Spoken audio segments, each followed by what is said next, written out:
Award winner, Matt Damon.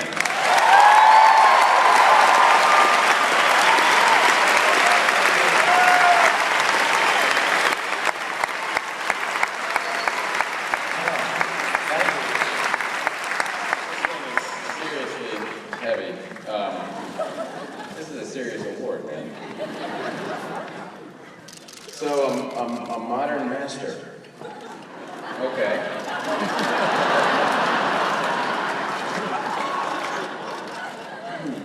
Well, I'll tell you what. When we were kids, we started really looking at movies when Ben was 14 and I was 16. And we'd go to Somerville, as he said, to the Assembly Square Mall, which was, they had the big pictures there, or Fresh Pond, or in Harvard Square. And it was usually the same little group of guys. It was Ben and me and Casey, and our other friend who Ben mentioned tonight, Aaron Stocker, who wrote Gone Baby Gone in the Town, Ben. So, and then a few other friends of ours, but predominantly we all became screenwriters, by either on purpose or by accident. And we'd come out of these movies, and we saw all kinds of movies, and we just loved movies. We worked at a movie theater, actually, one summer, tearing tickets and serving popcorn. The only movie they played was Dead Poets Society, which is a movie we both auditioned for and didn't get. Some form of bizarre self-torture. We got chopped at the movie theater that was playing Dead Poets Society and had to watch, the exiting crowds weeping every night. But anyway, we loved movies, but we'd come out of these movies and we'd say, what do you guys think? And we'd have a little note session in the parking lot, and inevitably, what was stupid, we'd have these kind of real adolescent notes, and then we'd get to Ben, who would have been quiet to that point, uncharacteristically. And well, what do you think? And he'd go, well, it didn't quite work for me, but had they done this and this and this in the beginning, what you could have done in the middle was you could have had a scene where you did this, and then they could have had a great scene at the end where you could have done that. You'd go, holy shit. That's a really good movie. It's just a skill that he had, and I don't know if it was, he was born with it, but he had it when he was 14, when we started going to movies together. It was just that thing where you could lift up the hood and look at the engine and get in there and take it apart and put it back together, and the whole thing would run smoother. And it's what made him such a great writing partner. He could problem solve. And so much of filmmaking is just that. It's just problem solving, decision making in real time. That's the same skill that got him in a lot of, mediocre movies, perhaps. 10, 15 years ago, I'd read a script of a movie he was doing. He'd signed on to do the movie, and I'd read it, and I'd go, why are you doing this? It's a horrible problem in Act 1, and they don't solve it in Act 2, and it gets worse in Act 3. He goes, I know, but if you do this, and this movie's going to be fantastic. And I'd go, you're absolutely right. The problem was he wasn't directing the movies. And in our business, the director is God, and the director is also your boss. And like a good soldier, he would plead his case, but eventually he'd do what the director wanted, and the problems that were evident to him at the very beginning were evident to him at the premiere.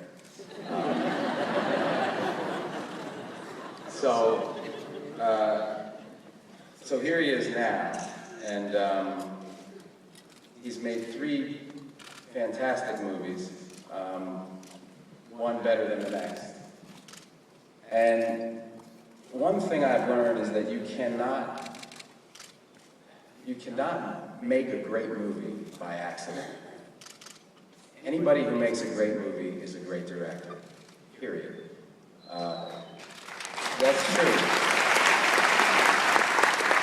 Because the director is responsible for literally everything. The framing of the shot, where the camera is, what the actors are wearing, the color of the walls, the color of the drapes, the color of the scarf around the leading lady's neck, the way she says that line, everything. It's all manipulated and every single decision. These directors are making hundreds and hundreds of decisions a day over hundreds of days. You just can't do it by accident. It's literally impossible.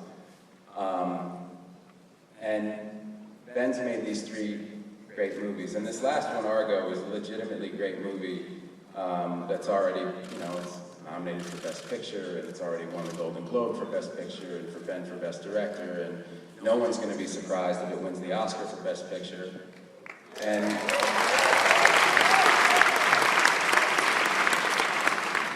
so here I am with my buddy is without question a great director. And so when I was contemplating this whole master thing, I guess the only thing I could say is please welcome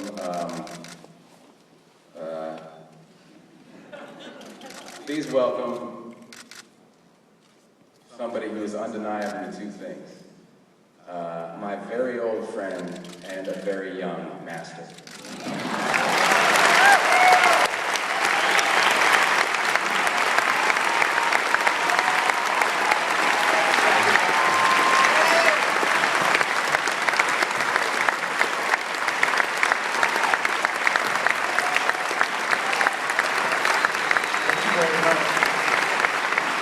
Indeed a lot. I want to say thank you to Matt Damon, who, when he gets this award, I hope will invite me here to give a speech about him.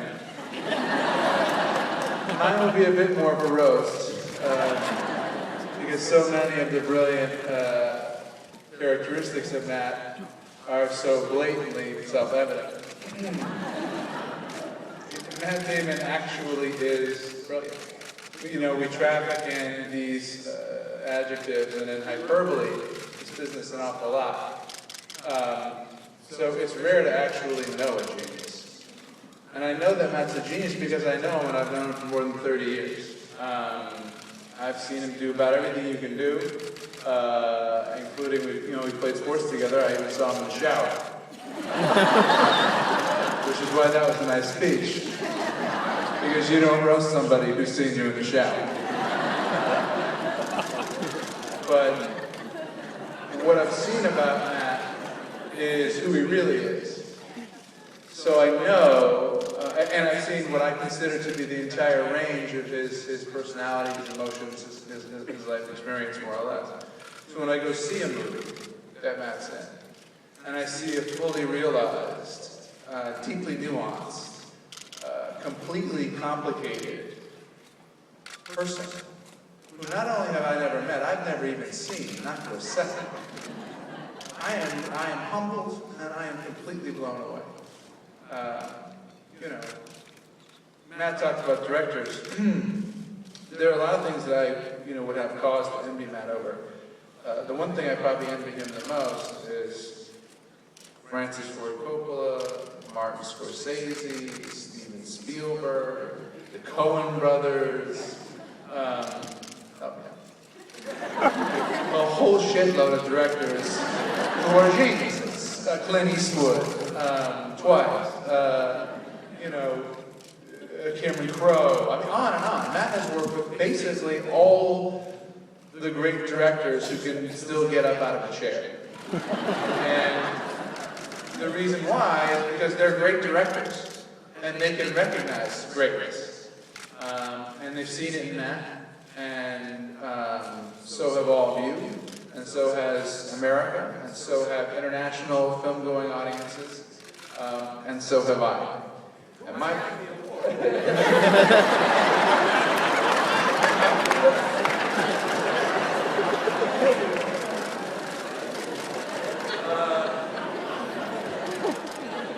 I'm lucky because I saw it before all of you. So thank you very much to Matt. Now on to my 10-page written remarks.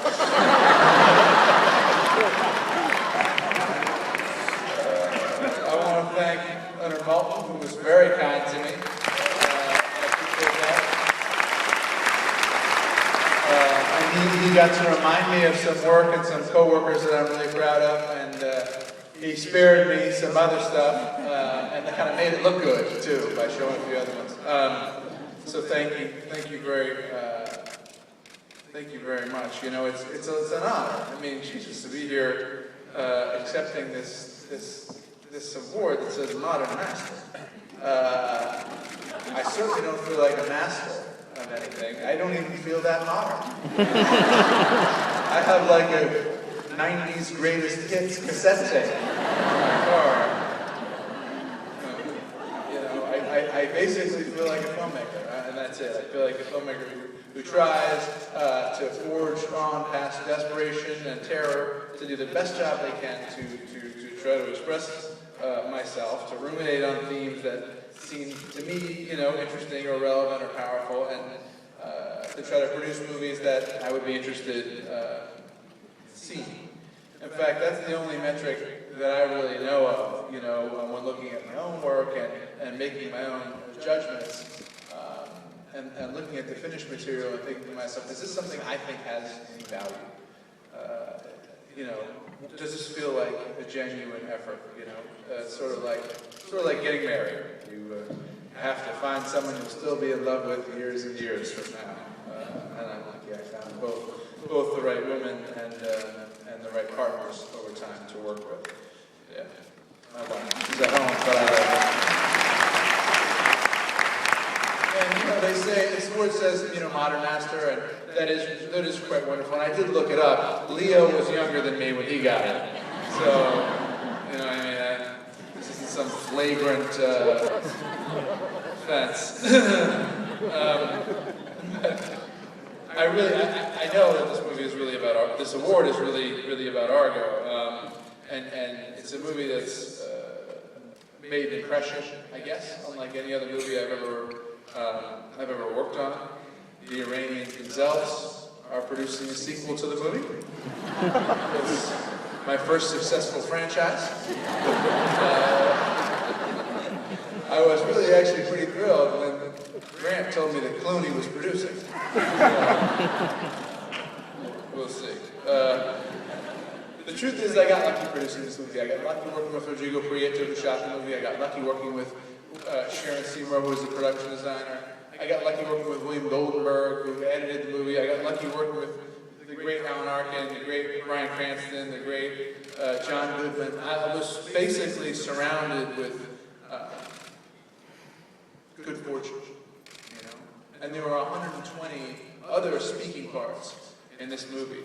Some people who, you know, with just one line in Farsi, but all of whom showed up committed and ready to work and who wanted to kill. And I think that's reflected in the movie. I work with amazing and talented people. While it says my name next to the producer and the director, you know, in truth, I actually did very little in comparison to the sum total of the work that those artists brought to this project.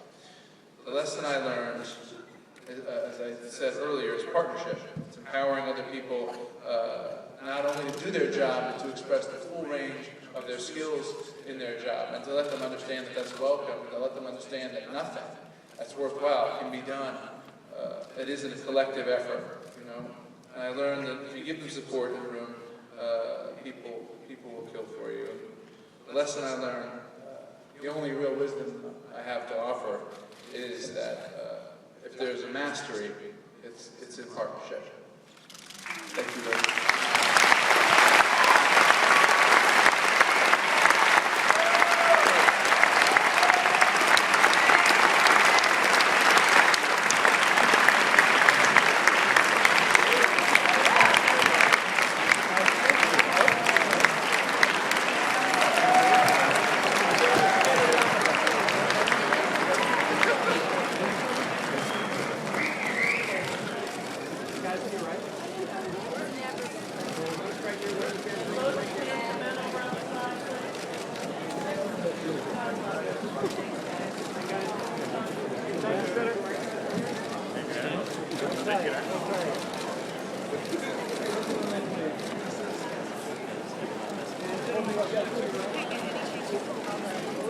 Well,